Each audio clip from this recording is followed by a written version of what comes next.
మన రాష్ట్ర ప్రభుత్వం ఆంధ్రప్రదేశ్ రాష్ట్రం మొత్తంగా మద్యం షాపులకు పర్మిషన్లు ఇచ్చింది 3,986.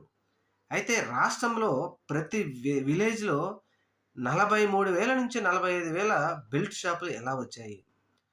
ఈ బెల్ట్ షాపులు ఈ విధంగా ప్రబలిపోవడానికి కారణం ఎవరు అంటే, లోకల్‌లో ఉన్న నాయకులు వేలం పాటలు పెట్టి 3,00,000 నుంచి 20,00,000 వరకు పాటలు పెట్టి బెల్ట్ షాపులు అప్పగించేశారు. అయితే ప్రతి విలేజ్‌లో బెల్ట్ షాపులు పెట్టారు. ముఖ్యంగా ఈ బెల్ట్ షాపులు పెట్టేటప్పుడు ఈ పాటల్లో పోలీసు వారు గూడా ఉండి పాటలు నిర్వహించారంటే ఆంధ్రప్రదేశ్ రాష్ట్రంలో పరిస్థితి చూడొచ్చు మనం.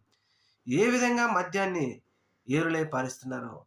ముఖ్యంగా జగన్మోహన్ రెడ్డి గారు అధికారంలో ఉన్నప్పుడు ఆయన మద్యాన్ని తగ్గించాలని రేట్లు పెంచుకుంటూ పోతే చంద్రబాబు నాయుడు గారు నానా రకాలుగా మాట్లాడి ఇప్పుడు ఆయన అధికారంలోకి వచ్చిన తర్వాత ఊరు, వాడ లేకపోతే పల్లె అనేది లేకుండా బెల్ట్ షాపులు పెట్టి పెద్ద ఎత్తున మీరు తాగండి, పడిపోండి అనే విధంగా బెల్ట్ షాపులు ఆంధ్రప్రదేశ్‌లో ఏర్పాటు చేశారు.